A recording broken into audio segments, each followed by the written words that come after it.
Hello everyone, आज हम कुछ ऐसे क्वेश्चंस डिस्कस करेंगे जो हर एक प्रिंसिपल को, हर एक पेरेंट को, हर एक टीचर एंड कोऑर्डिनेटर्स को आना ही चाहिए। क्वेश्चन नंबर 1 है कि हमारे करंट प्रेसिडेंट कौन है? रिस्पेक्टेड द्रौपदी मुर्मू। हमारे करंट प्राइम मिनिस्टर कौन है? रिस्पेक्टेड नरेंद्र मोदी। हमारे रिस्पेक्टेड एजुकेशन मिनिस्टर कौन है? Honourable Dharmendra Pradhan. Article 21A में क्या लिखा है?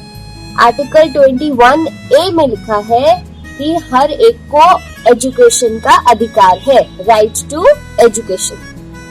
टीचर्स डे हम कब सेलिब्रेट करते हैं और क्यों सेलिब्रेट करते हैं? टीचर्स डे हम 5 सितंबर को सेलिब्रेट करते हैं क्योंकि उस दिन बर्थ हुआ था, जन्म हुआ था सर्वपल्ली राधाकृष्णन जी का। नेशनल एजुकेशन डे कब होता है? नेशनल एजुकेशन डे होता है 11 नवंबर को। क्यों मनाया जाता है 11 नवंबर को? क्योंकि उस दिन बर्थ हुआ था रिस्पेक्टेड अब्दुल कलाम जी का। फिर नेक्स्ट है हमारा कि NEP 2020 क्या कहता है? कहते हैं ना, ये बुक NEP ही है, 2020 बेस्ड है। उसकी पॉलिसी क्या है न्यू एजुकेशन कि हम लोग किसके ऊपर फोकस करें? 5+3+3+4 रूल के ऊपर। अब ये क्या है 5+3+3+4 रूल? ये मैं अभी आपको नेक्स्ट क्वेश्चन में बताऊंगी। तो NEP 2020 फोकस करता है 5+3+3+4 रूल पर, ठीक है। इसमें हम लोग ये देखते हैं कि जो बच्चों को पढ़ाई मिल रही है, जो बच्चों को लर्निंग मिल रही है, वो एक्सपीरियंस बेस्ड होनी चाहिए, यानी कि उनको खुद उस चीज का एक्सपीरियंस होना चाहिए, तभी वो बच्चा उस चीज को समझ पाएगा जो टीचर उसको समझाने की कोशिश कर रहा है। बच्चे की स्किल्स के ऊपर हमें फोकस करना है कि बच्चे का स्किल डेवलप हो रहा है।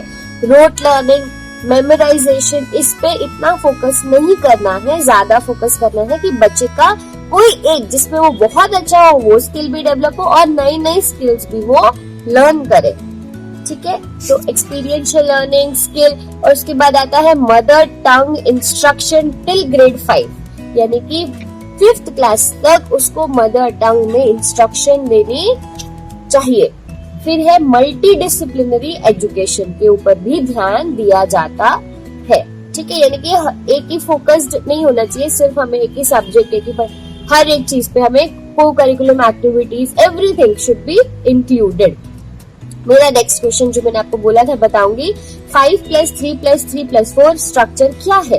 5 ईयर फाउंडेशनल कोर्स होता है हम लोगों का, जिसमें कि आ जाता है 3 प्री प्राइमरी के हमारे classes, nursery, junior and senior, उसके बाद फर्स्ट एंड सेकंड। तो ये हमारा 5 फर्स्ट वाला आ गया, 5+3+3+4। तो 5 के बाद क्या आता है? 3 में आता है 3 इयर्स प्रेपरेटरी, मतलब जिसमें कि 3rd स्टैंडर्ड से 5th स्टैंडर्ड तक को हम बोलेंगे प्रेपरेटरी सेक्शन, ठीक है। देन अगेन 3 आता है, अगेन 3 वाले में मिडिल पार्ट आता है जिसको बोला जाता है 6th to 8th स्टैंडर्ड तक के बच्चे। 6th to 8th स्टैंडर्ड तक के बच्चे 3rd वाले, सेकेंड 3rd में आ जाते हैं। फिर लास्ट है 4 years of secondary. 4 years of secondary मतलब 9, 10, 11 एंड 12, ठीक है। तो 5+3+3+4। नेक्स्ट क्वेश्चन आता है कि हम चाहते हैं कि बच्चों को एक्सपीरियंशियल लर्निंग हो। एक्सपीरियंशियल लर्निंग मतलब मैंने आपको बताया कि बच्चे प्रोजेक्ट्स के थ्रू लर्न करें, बच्चे वो जो चीजें सीखना है उनको वो डू करके करें, यानी कि they should do that thing, then they should learn. For example, अगर मुझे किसी बच्चे को बताना है कि एप्पल क्या होता है, तो रादर कि मैं उसको एप्पल बोलती रहूंगी, एप्पल होता है, एप्पल होता है, अब बोला जा रहा है कि आप एप्पल को क्लास में कट करो या घर पे कट, अगर आपको सिखाना है कि एप्पल क्या होता है, तो बच्चों को एप्पल दो, उसको कट करो और उसको बोलो कि आप इसको टेस्ट करो। ये होता है एक्सपीरियंशियल लर्निंग, ठीक है। हम बोले कि नींबू खट्टा होता है, खट्टा होता है, खट्टा होता है, नहीं, आपको नींबू को कट करना है, बच्चे को चखाना है और फिर बोलना है कि क्या टेस्ट है इसका? सार, SOUR, सार टेस्ट है, यानी कि खट्टा है, ठीक है। तो ये होती है एक्सपीरियंशियल लर्निंग, जो कि हमें बच्चों को देनी जरूरी है। फिर आता है इंक्लूसिव एजुकेशन होना चाहिए।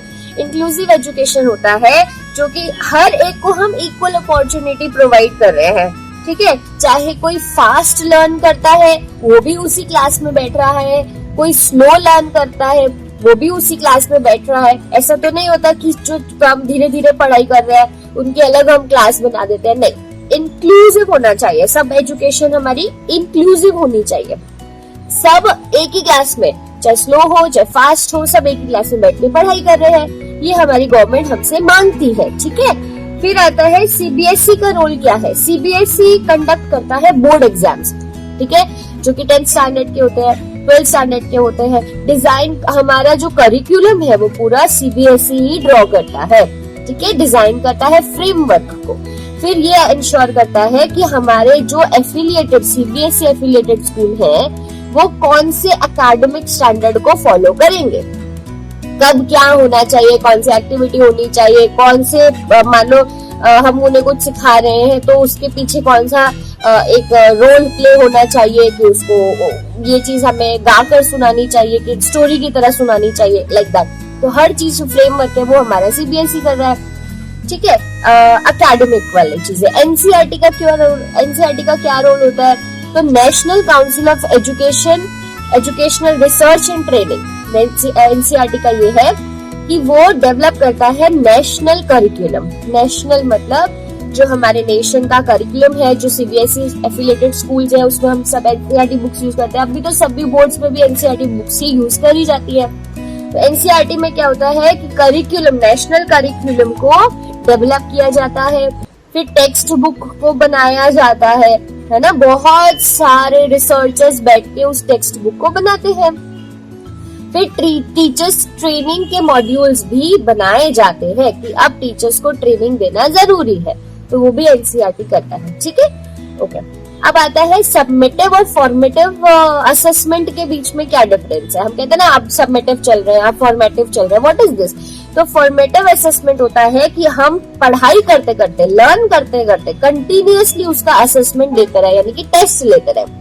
मान लो मैंने अभी आपको जितना पढ़ाया और मैंने आपको बोला चलो अब मैं आपका टेस्ट लेती हूँ, ठीक है, फिर हम आगे पढ़ेंगे, तो हो गया फॉर्मेटिव। अभी हमारा आगे बाकी है, लर्न करते करते अगर मैं आपका टेस्ट लेती जाऊं तो उसको फॉर्मेटिव बोलेंगे। और अगर पूरा final education at the end of the term, पूरा वीडियो खत्म हो जाए उसके बाद में मैं आपको एक टेस्ट रखूं, उसको बोलेंगे सबमिटिव, यानी कि सबमिटिव लास्ट में, ओके ओके। नेक्स्ट क्वेश्चन हमारा आता है कि हमारे इंडिया का लिटरेसी रेट कितना है, ये हमें पता होना चाहिए, जो हमें 100% करना है। अभी हमारा लिटरेसी रेट है अप्रोक्सीमेटली 77 से लेकर 78% तक, ठीक है। Thank you so much and be enthusiastic for learning always.